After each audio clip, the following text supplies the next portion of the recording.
Hey, Brendan, how are you doing? Can you hear me? Hey, Myrna, yes, I can hear you. Hey. Oh, my computer was just slow and letting me, I guess, join by audio. Oh, okay. Hello, sorry. Hey, Brendan, how was your leadership day or leadership afternoon? It was great. It was so fun. I talked to Karen a little bit. She said you guys were at the ropes course. Is that right? Yes, we. Oh my gosh. Well, we weren't on the ropes course. We were just Okay. at the ropes course, so Okay. a lot less dramatic than it sounds. Good.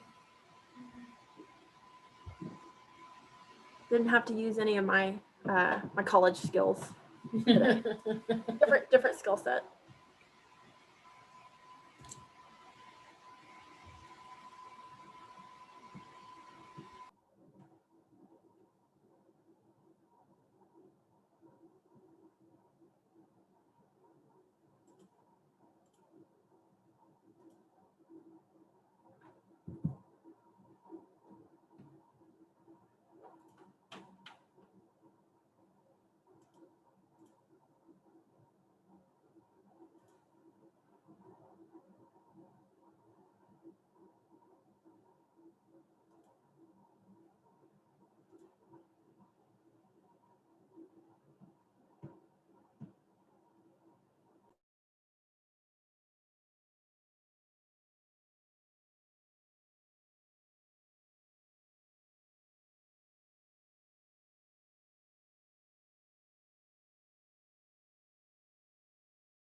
Myrna, how many do we have coming in today?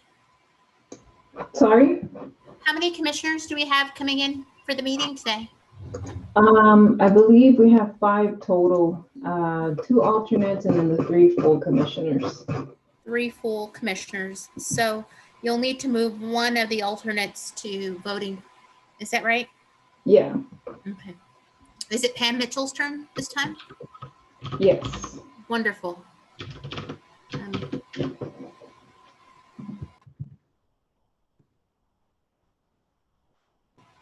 Britton, was she squared away with her fence situation? Pam Mitchell? She had emailed and asking about a fence permit that she wanted to get, and I think so. Caroline Nunn, Steve Johnston, Terry Hyde, Faustine Curry. Here. Catherine Morales. Here. Pam Mitchell. Here. Robert McCabe. Here. Michael Walton. Here. Thank you. Welcome to the regularly scheduled Historic and Architectural Review Commission meeting. Commission members are appointed by the mayor and city council. The commission is responsible for hearing and taking final action on applications for certificates of appropriateness based upon the city council adopted downtown and old town design guidelines and the Unified Development Code. We will be considering the cases before us individually as follows. Staff will make a presentation of a case, and then I will give the commissioners an opportunity to ask questions of staff. After the staff presentation, the applicant or their representatives will have up to 10 minutes to present their project, followed by questions from the commissioners. Once staff and the applicant have addressed questions from the commissioners, we will open the meeting for the public hearing. If you would like to speak on an agenda item, please wait until the public hearing is open for that item. Please raise your hand when that item is being discussed, and staff will call your name when it is your turn. Please clearly state your full name and address. Each person that is signed up to speak on the item will have up to 3 minutes. A speaker may allot their time to another speaker for a maximum of 6 minutes. If a speaker wishes to allot their time to another speaker, please raise your hand and indicate so, along with your name and address and to whom you will be allotting your time. Please remember that all comments and questions must be addressed to the commission. After everyone who has signed up has spoken, I will close the public hearing and provide a few minutes of rebuttal time to the applicant if they so choose. After that, I will ask the commissioners for additional questions for the applicant or for staff. Following this set of questions, I will ask the commissioners for a motion and a second followed by deliberation. Then the commissioners will vote.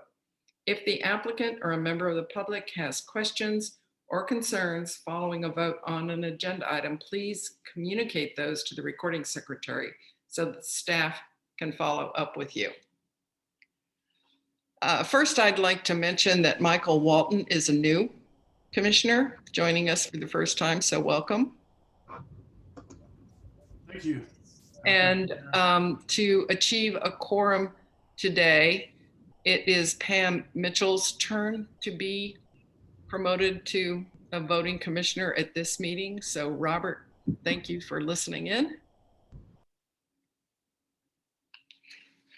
I'm going to move on to the legislative regular agenda and item D, which is nomination and selection of vice chair and secretary for the 2021 to 22 year. And I would like to have someone entertain a motion to delay this because so many of our commissioners are unable to be with us tonight and have this agenda item put up in April, probably the 4th Thursday in April, since the second Thursday in April is very close to Easter. Would anyone like to propose a motion? Faustine Curry, I'll make a motion to delay that vote. Can I call? I'm sorry, was that Pam? Who Yes. seconded? Okay.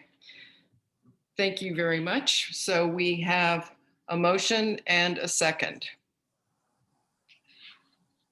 I'd like to move to voting, and Myrna is gonna have a roll call on the vote.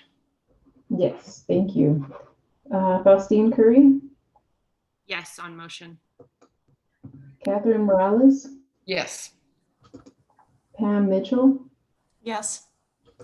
Michael Walton. Yes. So we have 4 ayes. Motion carries. Yes.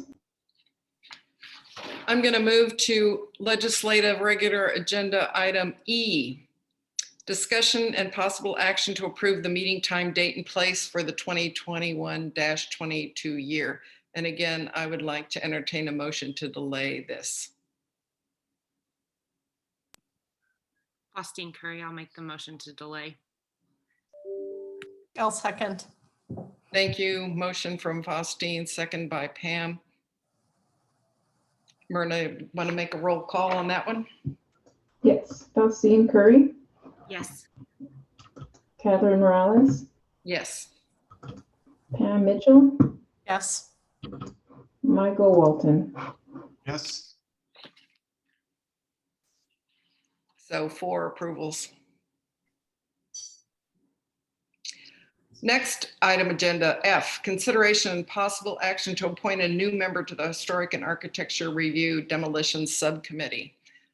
Again, I would like to ask for somebody to make a motion to delay this when more of the members are available and we can have a discussion of the skill set of the commissioners that would be best served to be on the demolition subcommittee. Can I get a motion? Faustine, I'll make a motion to delay demo subcommittee nominations. I'll second it. Thank you very much. Faustine made the motion. Pam seconded the motion. Myrna, roll call, please. Faustine Curry, Yes. Catherine Morales, Yes. Pam Mitchell, Yes. Michael Walton. Yes. It is approved. Thank you very much. So next legislative agenda item G, consideration and possible action to approve the minutes from the March 11th regular meeting of the Historic and Architectural Review Commission. And first of all, do any commissioners have any items or comments on the notes and minutes from our last meeting? I'll entertain a motion to approve the minutes. Faustine, I'll make a motion to approve minutes. And Mitchell will second it. Thank you very much. So we have a motion to approve by Faustine, a second by Pam. Myrna is going to take a roll call. Faustine Curry, Yes. Catherine Morales, Yes. Pam Mitchell, Yes. Michael Walton. Yes. The minutes are approved from the last meeting. Now we're going to move to item H.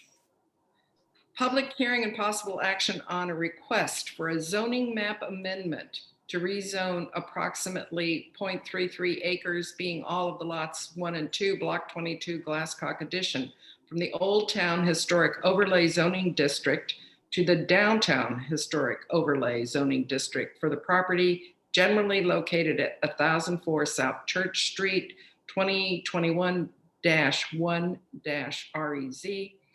Britton. Thank you so much, Chair. I appreciate that. Good evening, Commissioners. Britton Bostick. I'm the Downtown and Historic Planner.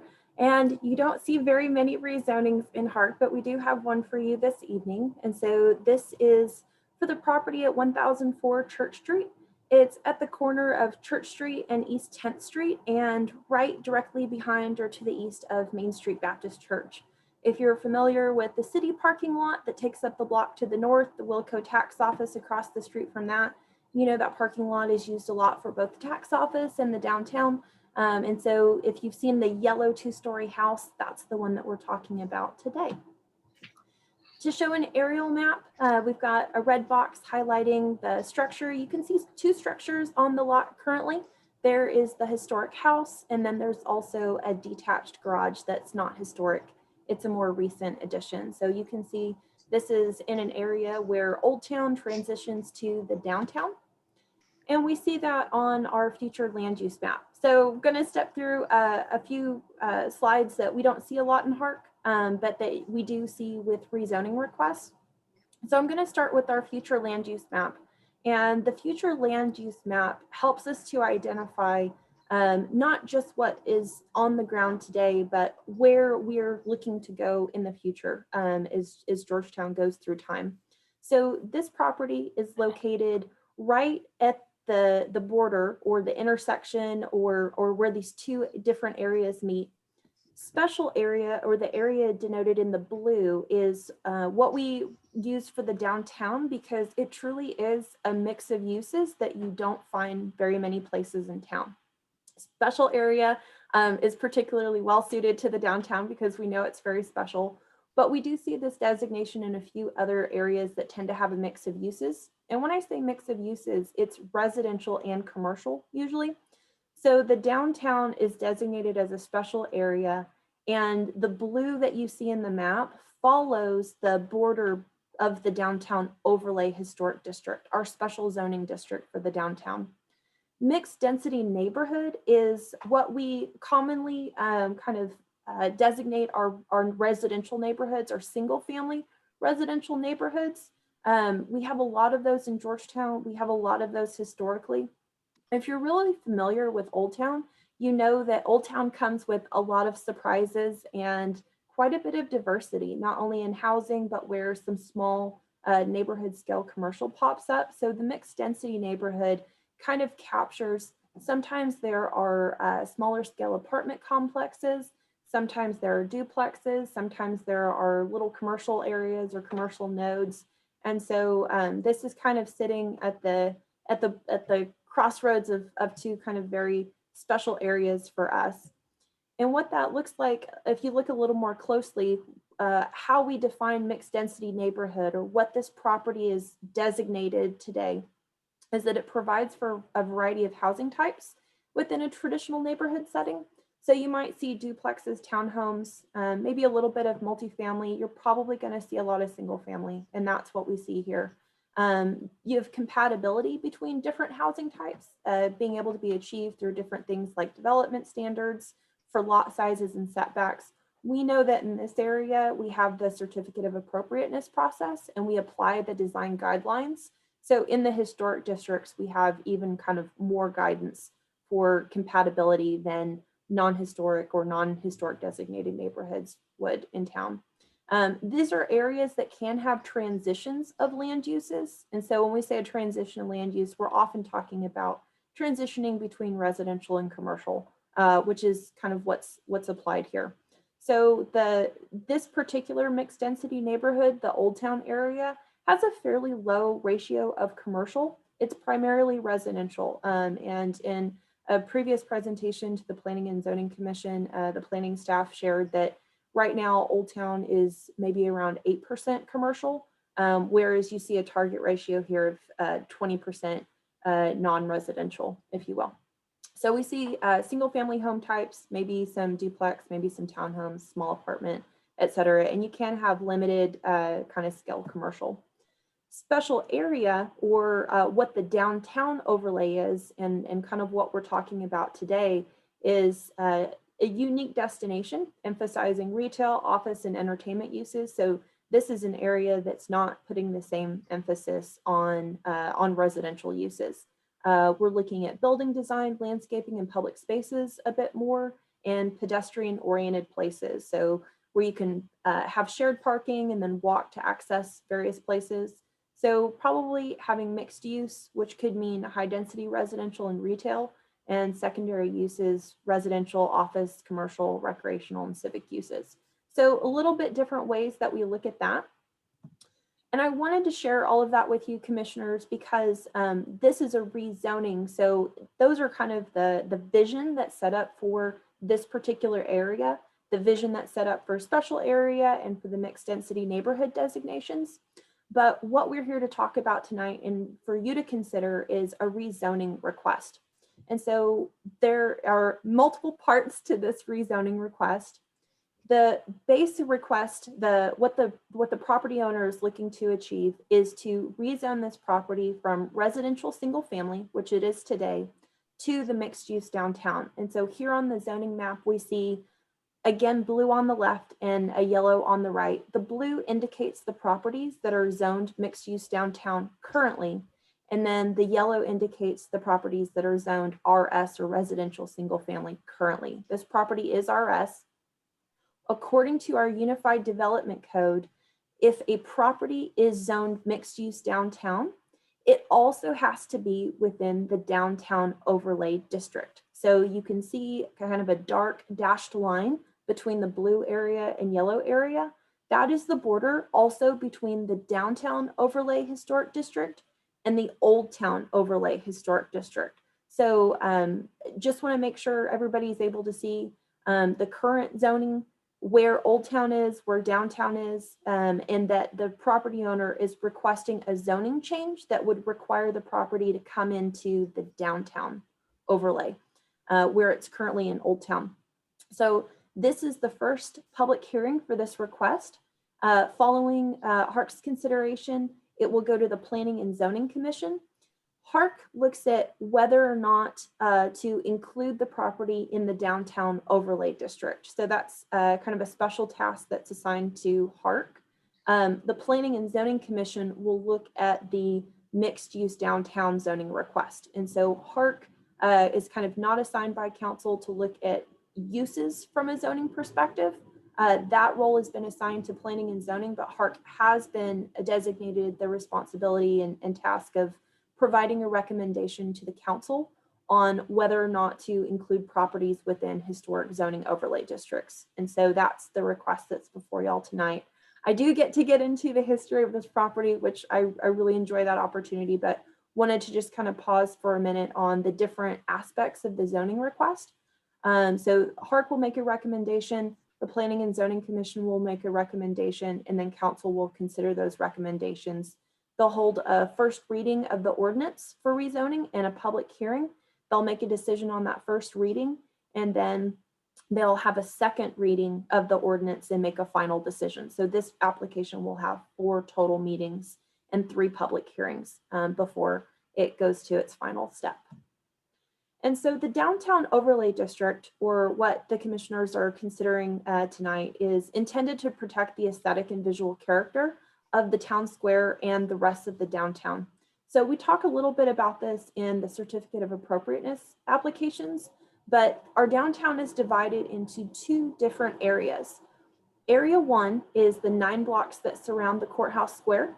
And so that's kind of our most historic core, which has our Victorian period commercial buildings, the majority of them. It's 2 stories in height. It's very, very dense. Area 1 is kind of special because there's very little room to park. So in Area 1, there are no parking minimums because it's difficult to fit cars on the properties themselves. Most parking is in the city's right of way. Area 2 is a little bit different. Area 2 has had a transition from residential to commercial over time. Is still some residential areas or some residential uses within Area 2.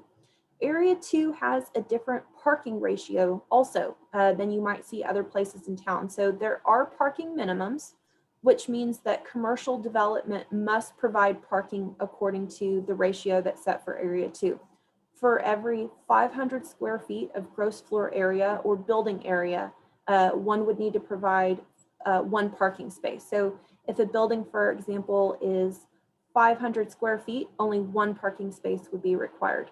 If it were 5,000 square feet, 10 parking spaces would be required to be provided. So that's one of the distinctions between kind of having a residential property with residential uses and then going to a commercial property with commercial uses, is that the parking does apply. Now, Harc, in their approval criteria for a property being included in the downtown overlay district, is looking more at the historic aspect of the property and whether the building or property proposed to be within the district meets the standards for being considered historic and kind of worthy of inclusion. But we do know that there are a little bit different development standards in the downtown overlay than in the Old Town overlay. And some of those have to do with the maximum building height, the impervious cover limit. Also, we tend to have no setbacks in the downtown, whereas we do have setbacks in residential zoning areas. And then of course, signs require approval of a certificate of appropriateness, and y'all are very familiar with that. So now that I've covered some of the zoning, I wanted to cover the story of this property and share with you a staff's evaluation based on the 5 criteria for approval. So normally y'all are seeing 8 criteria for approval with the certificate of appropriateness. For a historic district overlay zoning inclusion, there are 5 criteria, but only 1 needs to be met. So if you meet more than 1, which is going to be the case here, that's kind of added bonus. And so instead of being required to meet all 5, you're only required or kind of expected to meet 1 of the criteria. So here's the story of this house. This is the Love Daniel Ames house. And as I was doing some research on this property, found a lot of great information, including that this house has actually changed quite a bit over time. So this is kind of exciting to share. The Sanborn fire insurance maps provide the earliest picture for us of this house. And so the map on the left is the Sanborn map from 1900, and the map on the right is the map from 1905. So Sanborn fire insurance map started in Georgetown in 1885, but they did not in 1885 provide us with a picture of this block. It didn't expand out this far until 1900. But according to public records, David Love purchased this property, this whole east half of the block, in fact, in 1867, and is presumed to have constructed a house there for his family in around 1867. And so what you can see on the left is probably a little bit later version of that house. It was a 2-story wood structure, and it had very large porches on 3 sides, as well as a small 1-story addition on the west side, or kind of to the left there, kind of sticking out. It's kind of an L shape. So that house is different than the house that we see by 1905, when the Love family still owned the property. And so in 1905, we see that these kind of decorative window features on the ends have been added. We see that the north porch had either been removed and reconstructed or it had been just shrunk down to a smaller size. And then we also see that a one-story porch was added on to the back of the one-story addition. So this house still had large two-story porches. It was a two-story home, but we see that there were some changes made. And what I suspect is that the house would have been constructed before the railroad came to Georgetown, before more refined building materials were available. The house appears as a folk Victorian, but I think it didn't become a folk Victorian until between 1900 and 1905.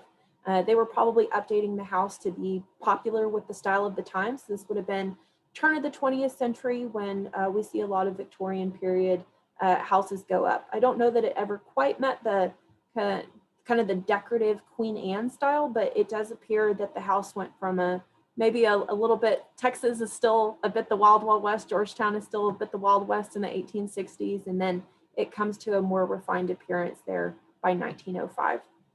So as I go to additional maps, we're still seeing transitions of this house through the early 20th century. And so the house in the map there on the left in 1910 looks very similar to what it was in 1905. But by 1916, we see that that north porch is now fully removed. And so that was something to, we can see there's still two-story porches kind of on the south side of the house on the east and west side. There's also a big difference in that there's kind of this rounded feature in the top right corner. In the map in 1910, it looks like that was a one-story kind of window feature. It looks like by 1916, that had been fully built out at 2 stories. So when I show pictures of the house here in a minute, that might make more sense, but it looks like the house was continuing to evolve between 1910 and 1916, and that's when a different family owned the house. By 1925, the north porch is still not there. That was the Jesse Daniel Ames' mother, Laura Daniel, owned the house by that time. And then by the time we see the house on the right in 1940, Jesse Daniel Ames had owned the house. So she was very famous as a women's suffrage advocate. She is credited with helping Texas to be the first Southern state to pass the constitutional amendment for women's suffrage, the 19th Amendment. And then after that was passed, she went on to advocate for civil rights. Most kind of notably, she was an anti-lynching advocate and traveled extensively in the South, did a lot of advocacy and organizing work around anti-lynching movement, and was a leader in that. And so we know that she went to Southwestern University, so she's got associations there. But it turns out that her mother owned the house much longer than she did. And so, so when they kind of owned the house and over the transition period of Jesse Daniel Ames and her mother, Laura Daniel, owning the house, they had both lost their husbands. Jesse Daniel Ames had 3 children that it appears she was raising at the time. And so I found in public records that both women took out pretty substantial building loans. And it looks like the reason why is because they changed the shape of the house. So you see the house go from an L shape with a 2-story kind of rear porch to this larger kind of almost a rectangle shape. It looks like they removed part of the house, they expanded part of that first and second floor, and then changed the porches a bit too. And so thankfully, we were able to capture a little bit of what that looked like in the 1934 photo from Special Collections at Southwestern University. What it looks like in the photo is that the house, maybe by 1934, had gone ahead and gone through that transition under their ownership. And so it's a little bit hard to see in detail. I had to zoom in on this quite a bit. It's a pretty large photo, but it looks like we're seeing a porch there on the north side or the 10th Street side. And then you can see a shape that's very familiar today. So that was, that's kind of the only glimpse that we get until 1976. And we can see in 1976 that the porches are 2 stories in height, but they don't have the balcony that we recognize today. We can see the house has got a lot of decorative elements. It's got shutters. It has a little bit of decorative detail work on the eaves, but like I said, not quite as fancy or not quite as elaborate as you would have seen with the Queen Anne. So it looks like by 1976, a lot of the details that probably were added in the early 20th century years were still there. And then by 1984, still very much the same, but you can see the house has had a little bit of aging by this point in time. Still a lot of those decorative details, but what I noticed and what surprised me a little bit, I expected to see second floor balconies in these earlier photos because we had seen 2-story porches on the Sanborn maps, and then we see 2-story porches today. Those disappeared at some point, but they're back today. And so ultimately what we see and what is there and appears to have been there for a long time is that kind of rounded, almost that bay window that you see there in the front. It looks like that was never maybe made into a full 2 stories. It looks like that was 1 story. But we do see that those second floor porches were put back. Similar, I think, to what it would have been like earlier on. The balconies being kind of a solid panel may be different. And we can see clearly that that happened sometime between 1984 and today. And so that is the Church Street side of the house, and this is the East 10th Street side of the house. The garage that you see there on the far right is a later addition and not identified as historic. And so there are 5 criteria when considering whether or not to include a property in a historic overlay district. And those are the 5 criteria that apply to this request, which would, although it's kind of a full zoning request, Harc is looking at whether or not to include it within the downtown overlay. So staff found that it complied with the first criteria, character, interest, or value of the structure, sites, or area because of their unique role in the development, heritage, or cultural characteristics of the city, county, state, or nation. For one thing, this is one of the oldest structures in Georgetown. From what we can tell, it looks like it was constructed either in or very close to 1867, making it one of the oldest remaining. And it has a role in the development of our Old Town Overlay District. It's close to the downtown. We know that both of the owners had a lot of business interests related to the downtown. So the first owner, David Love, was one of the signers of the petition to separate from Milam County and have Williamson County as its own independent county. And then he also, you may have heard, may be familiar with the David Love building in the downtown. He was a merchant and that was his building, which still has his name today. That's a recorded Texas historic landmark. And so this being his house kind of has a unique role in the development of our history. You also have 2 widowed ladies living there and also being successful, not only business owners. The Daniel family had the Georgetown Independent Telephone Company. And so you had women running the telephone company for a period of time after Mr. Daniel passed. And then you have Jessie Daniel Ames being a very noted, not only at the state, not only locally, but at the state and national level. She was really well known for her civil rights advocacy work. And so because of their residence, because we can clearly identify most of the changes to the house with both of those owners, we found that it complied. I'm not able to find that there was an occurrence of a notable historic event, and so staff determined that that criteria did not comply. But the identification of the structure with significant persons or persons who contributed notably is certainly there with David Love and his family, and then also with the Daniel Ames family. As I've said, they were pretty well known and certainly played a role in the development, not only of our county, but also our state and our nation through various paths. And so the 4th criteria is one that staff found the application complied with, and this is related to the architecture itself. So this is a building that has changed over time. It's always really fascinating to me to see how things evolve. Because it was earlier on in Georgetown's time period, it's not very surprising to me that the house was kind of updated, if you will, to go from what would have been a more plain house with the materials available pre-railroad to a house that was a little bit more reflective of turn of the 20th century styles and preferences.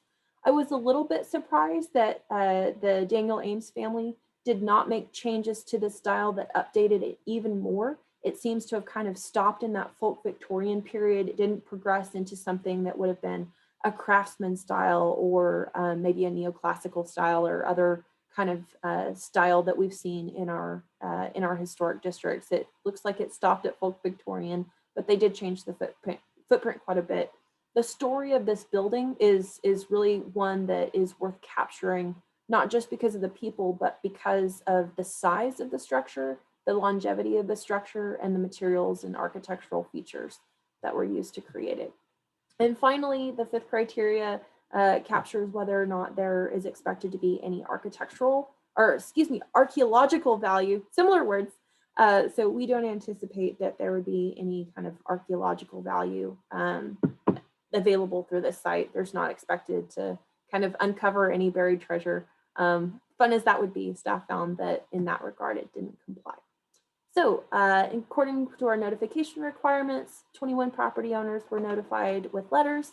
A notice was placed in the Sun on March 10th and 2 signs were posted on the property.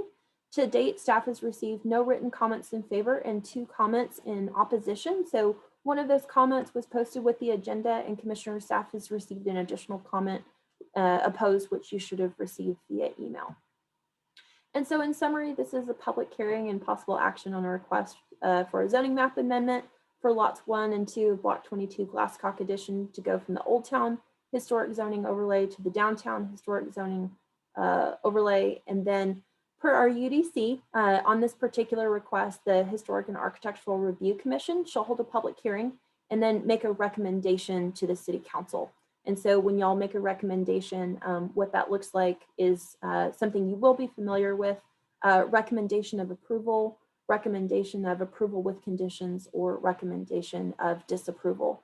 And so as usual, commissioners, if you do want to make a motion with recommendation of approval with conditions, staff would just ask that you be specific about any conditions in that motion. And so that concludes my presentation, Chair. I'm happy to answer any questions. I believe the property owner had a schedule conflict, but we might just check to see if anyone has joined the meeting to represent the property owner. Thank you, Britton. Is anyone available to speak from the applicant's perspective? Could you please let us know?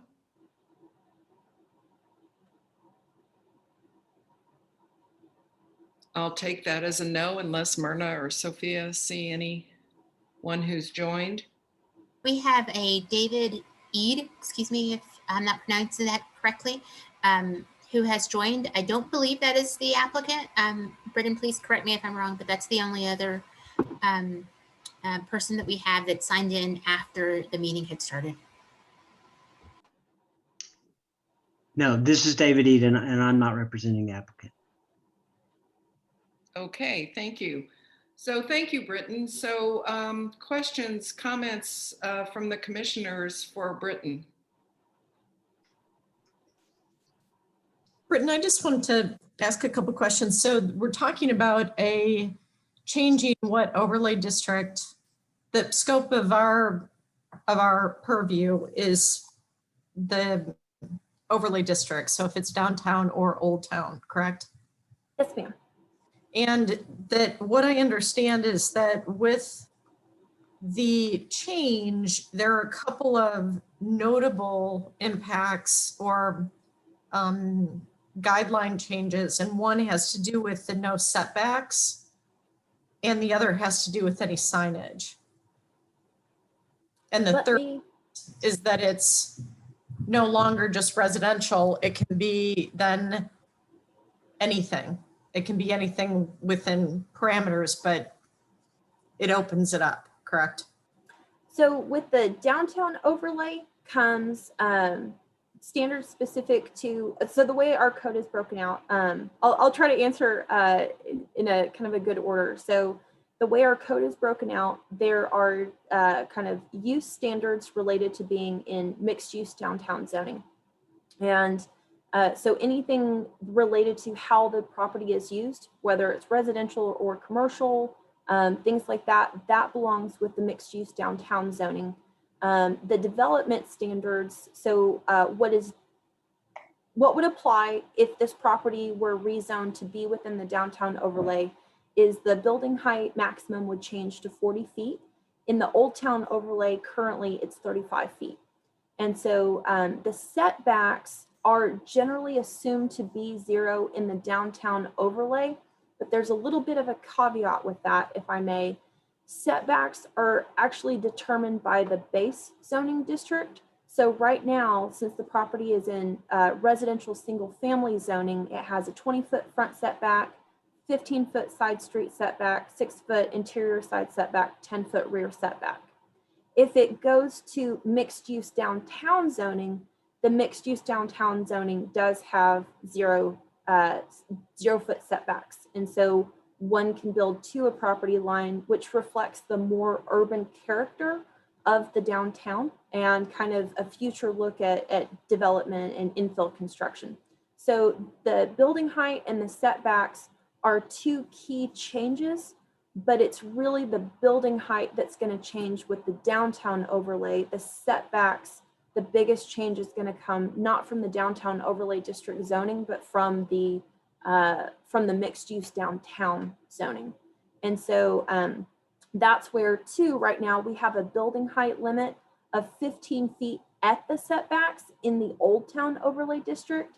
That building height limit does not exist in the downtown overlay district. So that's kind of a distinction too. If it were brought into the downtown, it would just be the 40-foot across the board without any distinction for building height at the setbacks like we have in Old Town. Signage in any historic district requires approval of a COA. So that's not a real change. The application of the certificate of appropriateness process would not change. And the application of the design guidelines would not change. So this one's a little bit different. A lot of times what we see with inclusion in a historic district is maybe going from outside of a historic district to inside of a historic district. This is kind of an unusual example, if you will, of going from one historic district to the other. So whereas we want to make sure that the standards are clear and that the expectation is clearly conveyed about what those changes would look like.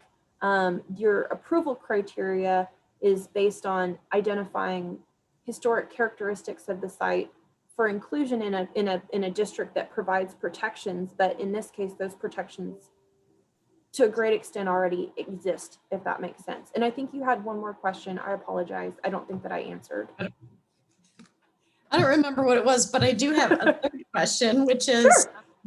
The property just to the south of it is residential, correct?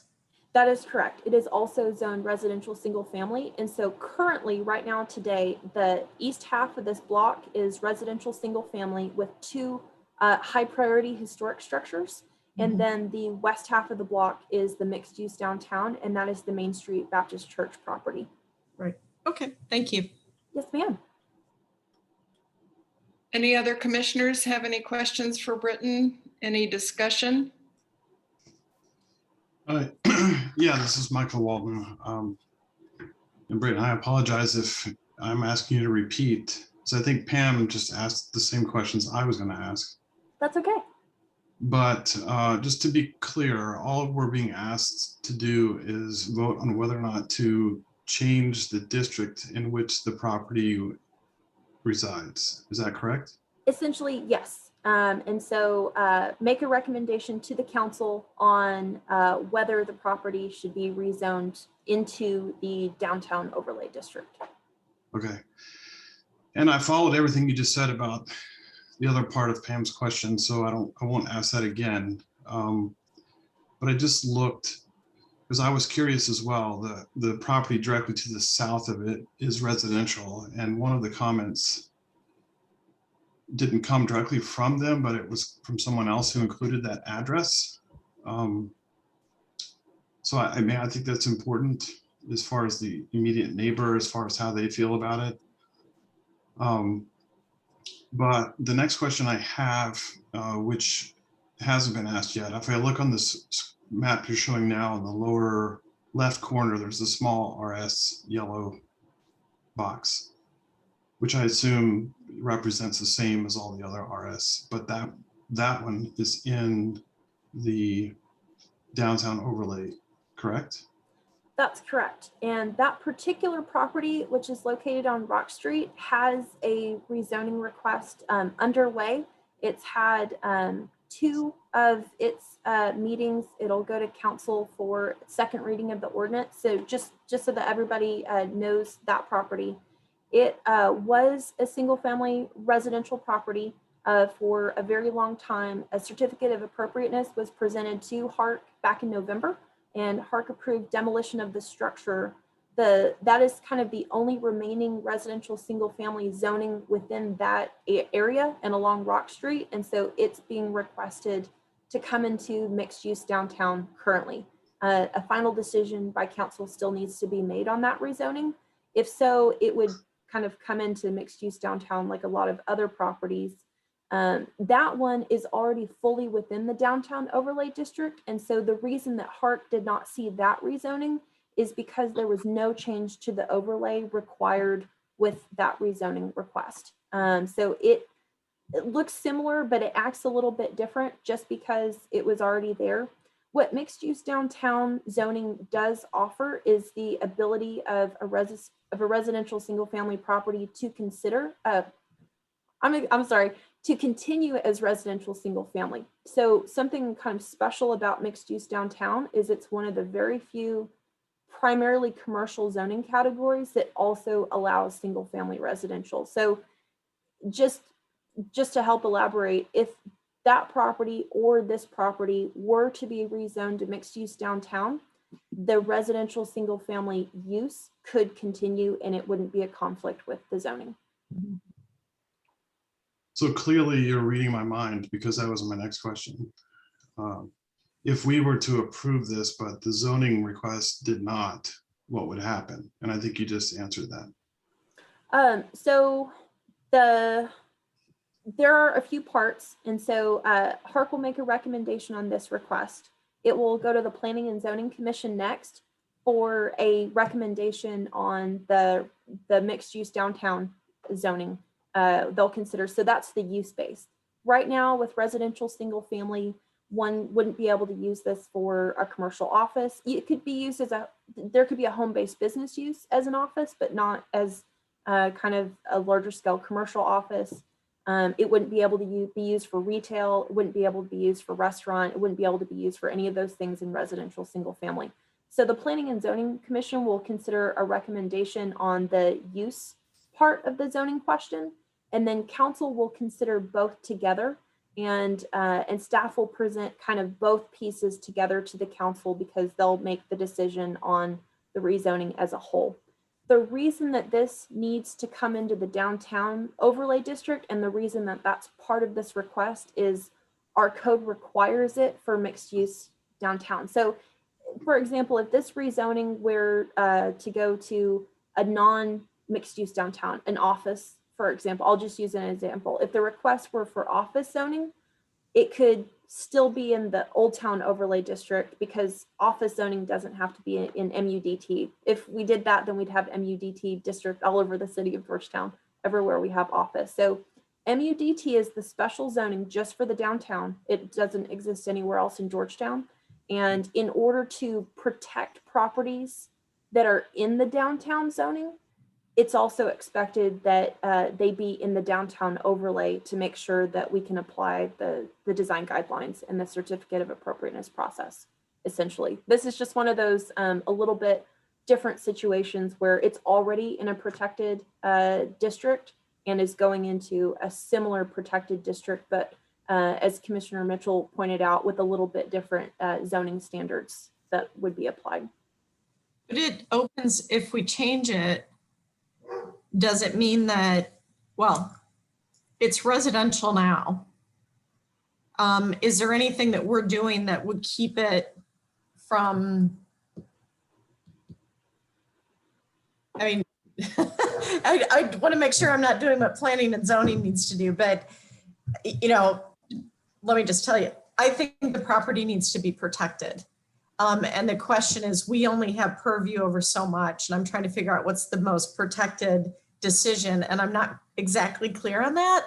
I think it is to not support the change, but I'm not positive about that. Well, and that's a really good question. I don't want to interrupt, but just know that's a really good question, and I'm happy to go into more detail. Yeah, and I may be wrong about this, but my sense of it is that if planning and zoning says it's, it may zone it commercial, which would be the least protective right now, or, you know, whatever. But if they didn't, keeping it as is means that they have to observe a certain height standard, and the setback, there's a setback restriction, which keeps the footprint more in the center of the property and not, you know, touching the boundaries. And the fact that there are two people that spoke out against it, and the property to the south is still residential. The concern is we start squishing the residential people when we start allowing houses to be used for more than just houses. So that's what I'm thinking. And I think it's more protective for that property to not allow the change within Harc. But I don't know if you have. So I do have a comment. If no other commissioner wants to speak before the public hearing, I'd make a very brief comment. Actually, So- I had Yeah, go ahead, Michael. I had one last question. It's pretty simple. The way this picture is drawn, it looks like the properties to the south would be included in our decision. Is that correct? No, on that one, so the only property that's requested for a rezoning is the one where you see the black hash marks. And so right now the block is half and half residential single family and half mixed use downtown. If Yeah. the rezoning were approved, 3/4 of the block would be mixed use downtown and in the downtown overlay district. You would still have that little yellow square on the southeast corner or the southeast quarter even of this block. That's not proposed to be changed. That property owner has not made any kind of rezoning request. Yeah. Okay. And actually, I'm sorry, one more easy one. No matter what we do here, and no matter what P&Z does, if they ever want to change the structure in any way, shape, or form, it's still going to have to come back through Harc, correct? That's correct. And so to also answer Commissioner Mitchell's question, so any exterior changes proposed for this property would have to be approved by Harc if they were related to the historic structure or in addition to the site. The difference there, and this is true whether it's in the Old Town overlay or downtown overlay. So from a protection standpoint, looking at the review authority, the application requirements, et cetera, that garage is not currently protected because it's not identified as a historic structure. So that garage could be demolished with a demo permit only. It would not come before Harc because we know it to be a newer building. And whether it's there or not is not something that we have kind of particular eyes on, if you will. But it's different if there are any exterior changes proposed to the two-story historic structure. Those would have to be approved by Harc because it's a high priority structure in a historic overlay district. That's Old Town or downtown, either one, it's the same. And so any additions to that building would also have to be approved by Harc, or any additions to the site different from the garage that's already there would have to be approved by Harc. Where there is a difference and what would not come to Harc for review is if there were proposed to be site changes that did not affect the structures themselves or didn't cause the addition of a structure to the site. So for example, parking spaces being added to the site, that's something that would not come to Harc. That is something that would have to go through the site development plan process, and it would go to the Planning and Zoning Commission. There are a lot of requirements that have to be met for commercial site development.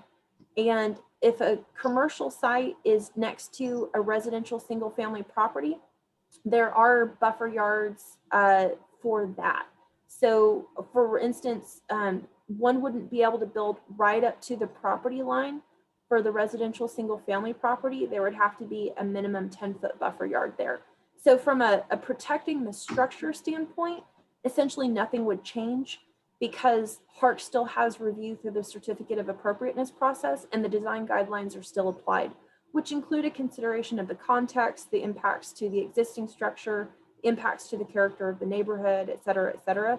But from any proposed site changes, those would have to meet all of the technical requirements in our Unified Development Code, but they would go through the site development plan process rather than come to Harc. Does that help to clear up kind of the distinction between the two, or kind of what that process would look like? Perfect.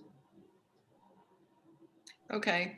My only comment is that based on all of the material that you have presented to us, Britton, that it just seems to fit more into the residential old town historic overlay than the downtown overlay. But with that being the last comment, it's time to have a public hearing on this. And I'd like to know if anyone has signed up to speak or wants to address.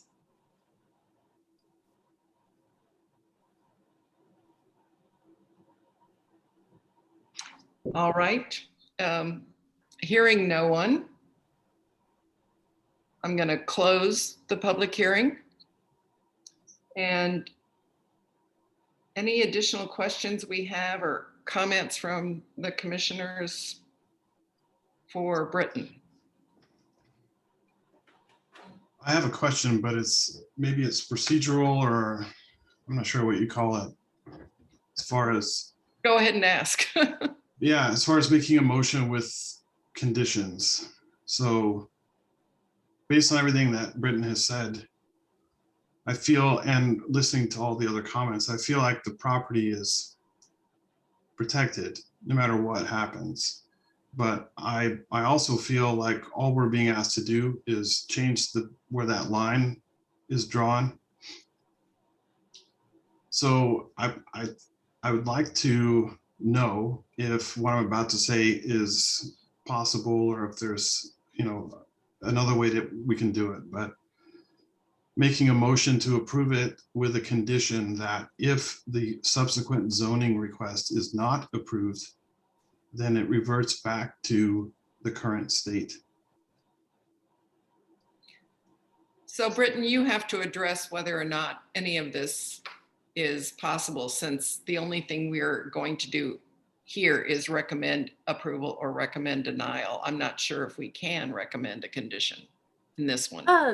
In that instance, the condition wouldn't be necessary, I think, only because if the rezoning request is denied, then it's denied and wouldn't go through and no change would be made. And so if the council were to not approve the request, it kind of comes as a package deal to the council.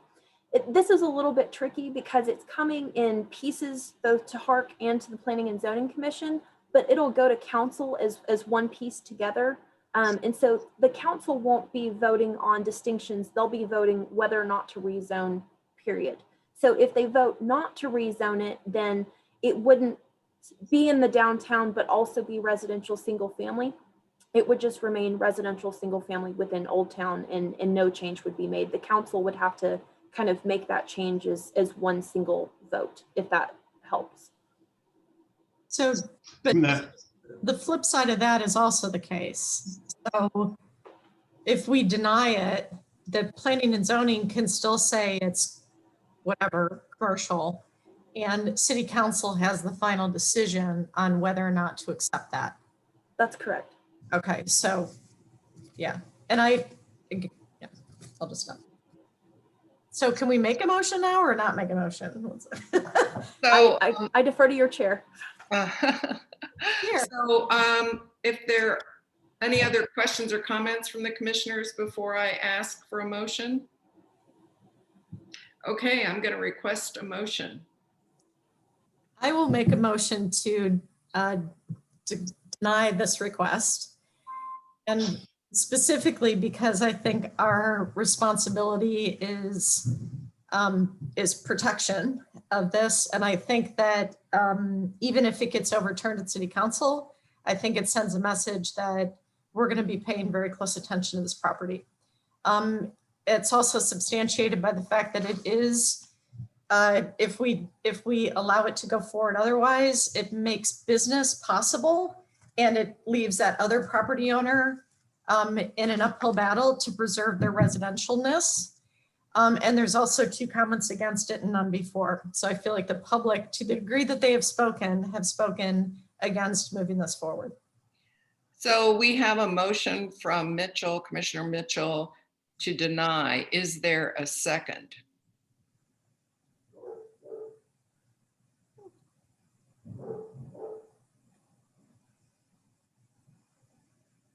Okay, now I'm going to request an additional motion since that motion did not carry.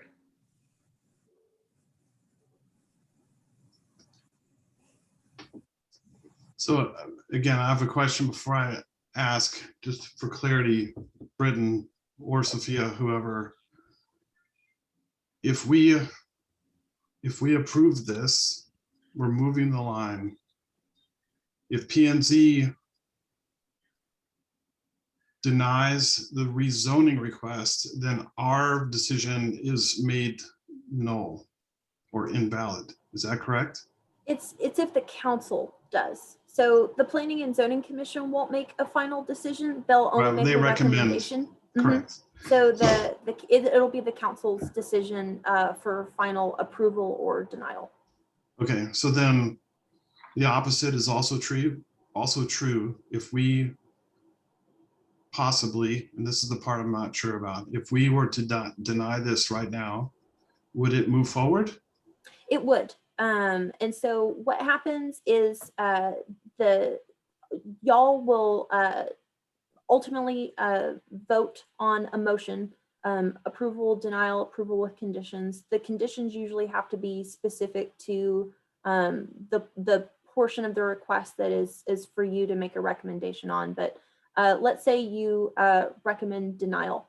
So what staff will do is record that vote, and we capture that in the staff report that goes to the Planning and Zoning Commission next, and we capture that in the staff presentation that goes to the Planning and Zoning Commission next.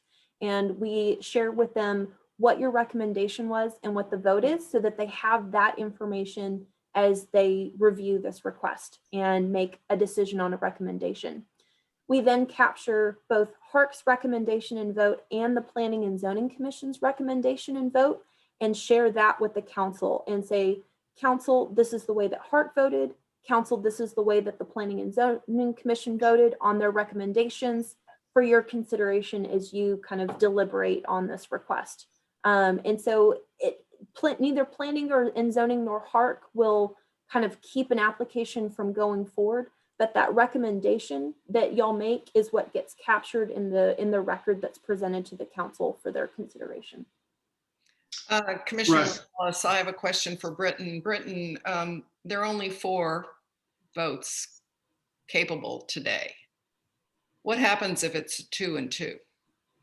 I'll defer to the planning director. Oh, Sophia. The motion doesn't pass. It fails. And then what happens in that case? It just moves on its way to the Planning and Zoning Commission? Either way, it'll move on to the Planning and Zoning Commission. And they essentially what we report to the council will be that there was not a motion to support the change in overlay district made at the Harc level. Thank you. Mhm. Are there any other questions?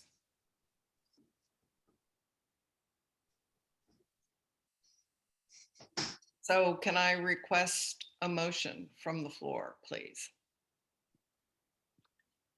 Faustine, I make a motion to recommend approval. Do I have a second? Second.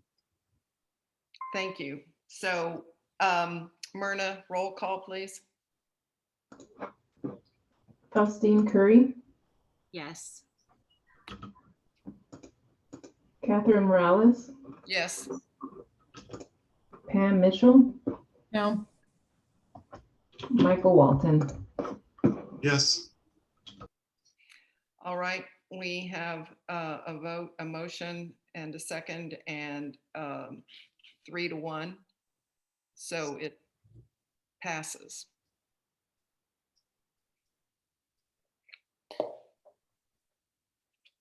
All right, I'm going to bring up the next legislative item on the agenda, and this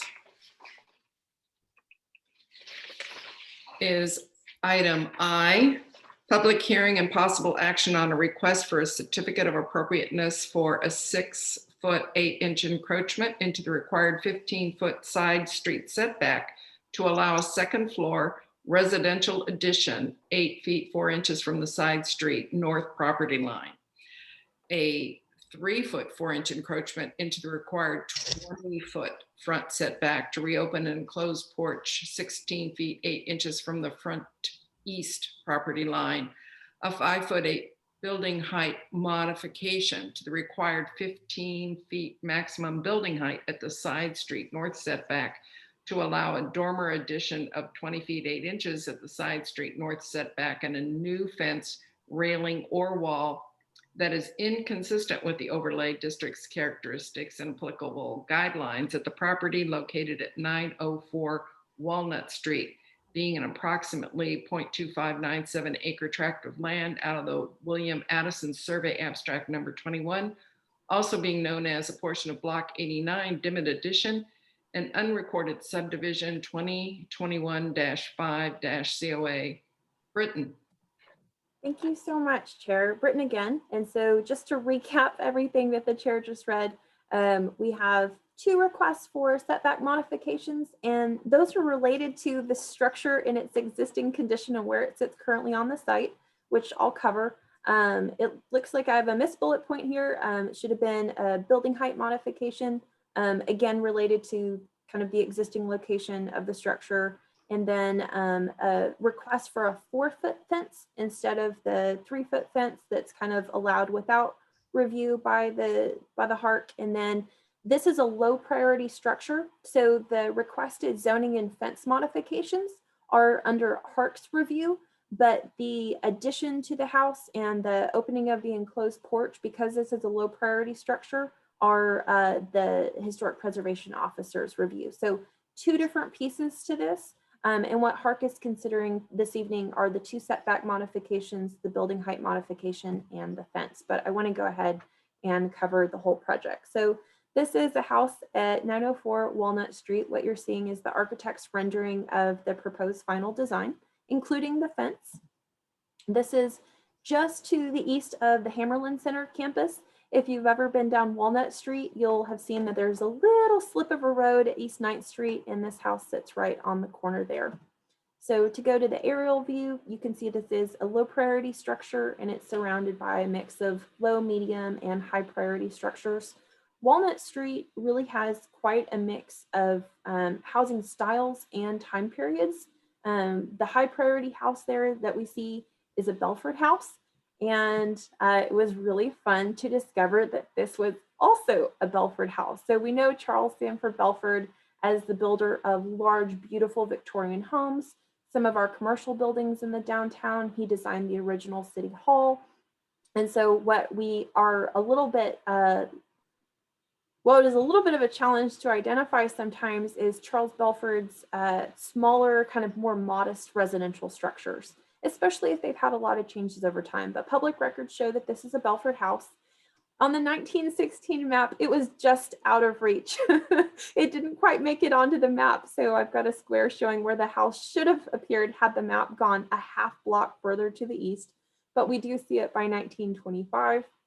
And then by 1940, we see that not a lot has changed. So what the maps are showing is that it was a rectangular footprint house. It had a little accessory structure to the rear, a garage or shed of some kind maybe. And then it did have a full width front porch.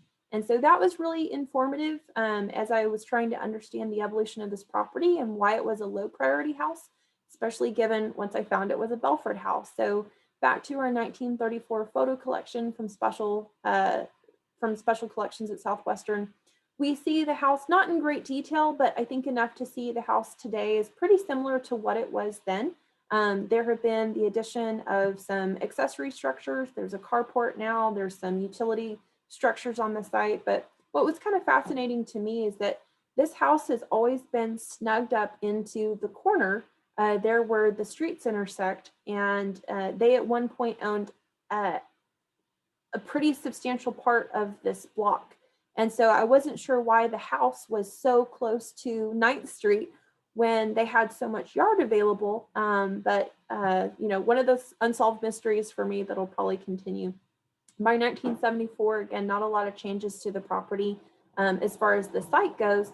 But what we can see is by 1984, the front porch had been enclosed kind of as the living area. So we see a lot of screening there, and we see those beautiful brick chimneys are still in place. Not a lot of ornamentation, not a lot of detail. Like I said, we know Charles Belford for his beautiful Victorian homes, but he did some more modest structures too. And it turns out that this looks like a starter home for a newlywed couple before they went off to the country to homestead on their 175 acres. So this has had not too many owners over the years, but a few changes. Maybe some details have been removed, maybe not. It's a little bit hard to tell at this point. But we can see that that front porch was enclosed, kind of making the house more of a box. We do know that the attic was fitted out for some living spaces previously. And so there's an interior stair that appears to be a little bit later addition. Charles Belford did build some pretty substantial roofs with good slopes that allow for living area up above. And then what I want to draw your attention to is the photo on the bottom right corner, because it shows how close this house is to the street. So the setback modifications and the building height modification that are requested are because the proposed changes would technically be within setbacks and require a building height modification. And so the architect has provided a current site plan showing, again, how close the house is to the property line. We can also see that there's an existing covered carport, non-historic, wood sheds, also not historic. And I did some checking on those currently and just to kind of compare with the Sanborn maps, and was able to confirm these are not historic structures. And so the owner would be able to remove those without a certificate of appropriateness. But what they're proposing to do is remove them and replace them with an enclosed garage as well as some additional living area. And so when we look at where the 15-foot side street setback is, we see that the house encroaches into that setback. And we see where the 20-foot front setback is. And I just wanted to highlight the setback lines provided by the architect. The front porch encroaches a little bit into that front setback, 3 feet 4 inches. So in order to do this kind of substantial amount of work to the front porch, technically it requires a setback modification, even though the footprint of the porch is not proposed to change. And the footprint of the house in the setback is not proposed to change. The only changes that are proposed to add square footage are within the setbacks and don't require any kind of zoning modification. So that addition that you see with the garage and the living area is according to our Unified Development Code, because this is a low priority structure, gets staff review. And so going to the elevations that the architect provided, we see this dormer addition that's proposed. It's proposed to be symmetrical, but one side would require a building height modification because of how close it is to the street and because of the height of that kind of eave edge for the shed roof over it. So just trying to show where that would be. And then if we look at the street elevation, this is the elevation, the one on the bottom. This is what you would see where all the cactus is now. I pointed out the photo in the bottom right corner. So this is what you would see instead. They're not proposing to raise the roof. They're proposing to leave the roof in place, but add this dormer so that those second floor living areas that are currently existing could be used more successfully, I believe, as bedroom spaces in the house. And then the other changes that you see on the elevation at the top of this slide, those are not part of the street facing facade really, but you do see the plans to reopen that front porch and kind of change the look of that. So going back to where those dormers are located, you can see the setback line. We have the dormer encroaching into the setback enough that it requires that modification. And then you can see, again, the dormers are proposed to be kind of symmetrical on the main house. And then we see the roof of the addition that's proposed. So to the rear, but also to the left. So you would see it as part of the street facade on both Walnut Street and 9th Street. but it would be set back from the house on both facades, leaving the facade of the house as the more prominent facade. The architect also provided the materials, and so showing the single hung windows using this fiber cement product siding, shingles to match what's existing, and then for those dormers, they're proposing to use a metal roof to kind of make a distinction in the roofing types. So one of the other components for Harc's review and consideration is the fence that the applicant is proposing. And so the area identified for a pool, and which would require, according to safety standards, a 4-foot fence. You can see the pool in the drawing. And so the applicant is asking for a 4-foot tall fence for a portion of the yard. They're proposing a 3-foot tall fence along the Ninth Street facade and a little bit on Walnut Street. That 3-foot tall fence does not require approval of a certificate of appropriateness. It only requires approval of a fence permit. The portion that requires Harc approval in order to proceed is this 4-foot tall portion that the architect and that the owner are proposing in order to have the fence meet safety standards for a swimming pool. And so it's proposed to be a picket fence. It's proposed to be the 50% transparency. But the reason that it requires approval by Harc is because it's proposed to be 4 feet tall instead of the 3-foot tall that they could have just with a fence permit. And so this is a rendering that shows a picture from the Walnut Street view. You can see the fence. If you look on the right of the photo, you can see a difference in the fence height, proposing to use that fence for safety just for a portion of the yard. And then you can see that that addition would be set further back from the facade of the house, leaving the yard open, but still creating an addition to that street-facing facade. And then here's the view from the 9th Street side. And so that would be the garage addition is the most of it, although you can still see the dormer and then the staircase that exists currently.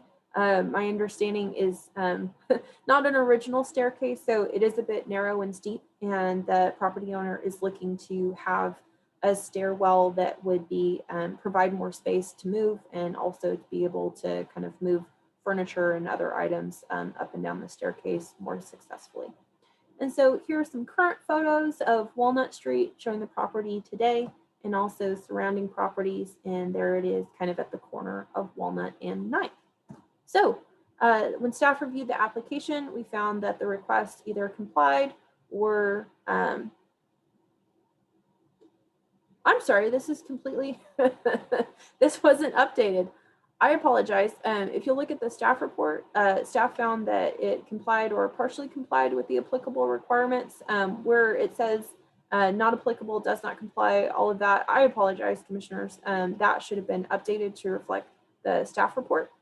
And so partially complies is still correct for this because according to our UDC, front yard fences need to be 3 feet high unless an alternative height is approved by Harc. Also, the project requires 2 setback and 1 building height modifications. It did comply with the Secretary of the Interior standards. It did comply with the applicable design guidelines, and it did comply with items 5, 6, and 7 about protecting architectural integrity, additions designed to be compatible, and overall character of the historic overlay district. Criteria 8 is indeed not applicable because no signage is proposed. And so moving on, this is correct. These slides are correct. So for the setback approval criteria, staff found that for the first half, it either complied with the criteria or the criteria were not applicable. And on the second half, we again see complies or not applicable. For example, no large trees or other significant features are proposing to be preserved. Again, this is because the house was originally constructed very close to the property line. For the building height modification criteria, staff found that the 2 criteria of the 5 that did apply did comply. And so staff had 2 signs posted, 34 letters were mailed to surrounding property owners. Staff received 1 comment in favor and no comments opposed to the request. And so because of all of that I've just laid out, and again, my apologies on that slide not being updated correctly, staff does recommend approval of the request for setback modifications, building height modification, and fence. And so commissioners, that concludes my presentation. We are back to certificates of appropriateness, so you are making the final decision on this this evening. And so your options for a motion are to approve as presented, to deny as presented, to approve with conditions, or to postpone. If there are conditions, staff would ask that you be specific in your motion. And if there is a need to postpone, we would just ask what information staff could provide to you when we come back with the application. And the architect is in the meeting, and so may want to provide some comments. Thank you, Britton. We'd love to hear from the applicant.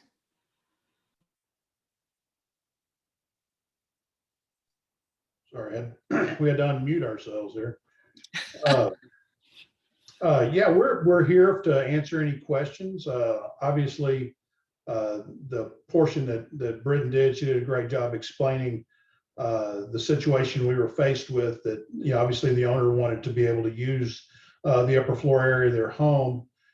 Currently, if you look through your entire packet, I believe there were several photographs of those upper floor areas that showed the configuration of those upper floor rooms, which really don't make them very conducive as quality rooms, and certainly not particularly safe, as there were no egress windows in those bedrooms.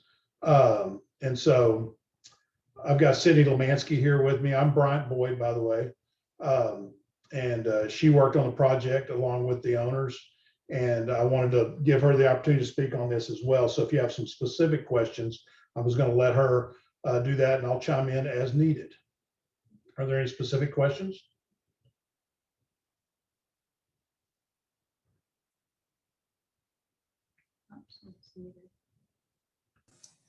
You're- Catherine. Michael, you're muted. I thought I unmuted, sorry. Sorry about that. You can see my mouth moving. Right. So commissioners, questions for Britton or for the architects? Yeah, I had one, and whoever can answer it is free to do that. Britton, if you can go back to the slide that showed the, yeah, just keep all of it. It showed the setback line, the red lines. That one.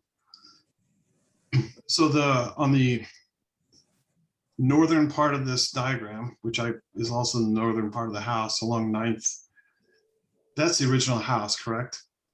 Yes. So Yes, it is.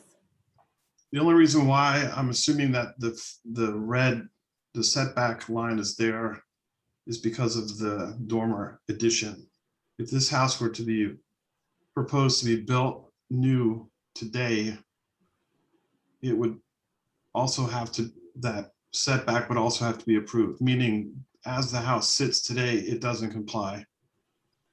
Correct. This is a condition that we see pretty frequently in Old Town, where things were built before we had zoning codes. So, which is one of the reasons that Harc has the ability to modify setback requirements in Old Town, is because sometimes houses, and like I said, I don't know I wish I did know. I wish I knew the history of why this is so close to the street. If the structure is left the way that it is, nothing is required. But for new work to be done that would otherwise require meeting setback requirements, building height requirements, we treat it essentially the way that we would treat a new structure. And so sometimes projects come in to the Historic and Architectural Review Commission for their consideration, that it's essentially matching a historic structure with our current rules more successfully, which is often where we see the modifications needed. And the new footprint that the architect is proposing is fully within the required setback and building heights. It's just this original portion that is non-conforming, is the word that we tend to use. Okay, thank you. Yes, sir.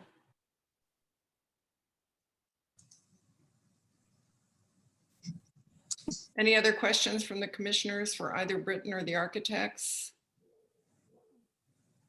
I see heads shaking, so I'd like to open the public hearing. Has anybody signed up to speak?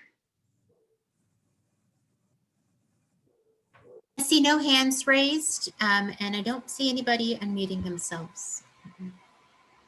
Thank you. If no one signed up, we're closing the public hearing. So are there any additional questions or comments from commissioners? The only comment I'll make is that this is grandfathered. So I feel like they're not asking for anything that doesn't already, it's an exception, but it's an exception to property that's already built with an exception, granted. So I think it's going to be beautiful when it's done. Okay, with that, I'll request a motion. Pam Mitchell, I'll make a motion to approve 2021-5-COA. Can I get a second? Faustine, second. Thank you very much. So I have a motion by Pam Mitchell, a second by Faustine. Is there any further discussion the commissioners would like to have? Hearing none, I'm going to ask Myrna to take a roll. Faustine Curry, Yes. Catherine Morales, Yes. Pam Mitchell, Yes. Michael Walton. Yes. Thank you very much. The motion carries.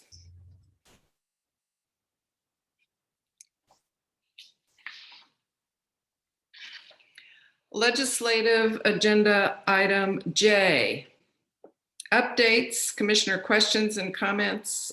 Sophia. No updates today. We look forward to bringing those items back that you postponed earlier at your next meeting. And we'll also bring back the bylaws. We had actually forgotten to put those on this agenda. This is very typically when we would. So we'll add that as well to your next meeting. Thank you.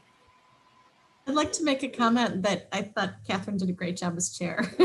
So thank you very much. This is, pandemic. The vice chair would have spoken and led many, many meetings, except this is the first time Amanda's never been here. So no, you did a great job. Thanks very much. So with that, would somebody like to make a motion to adjourn? I'll do it. I'll make a motion, we adjourn. Second? I'll second. Thank you, Pam. Motion to adjourn by Michael Walton, second by Pam Mitchell. The meeting's adjourned. We'll see you in a couple of weeks. Thank you all so much. Appreciate seeing everybody tonight. Thanks. Yeah, Thanks, thank you. Brendan. Bye-bye.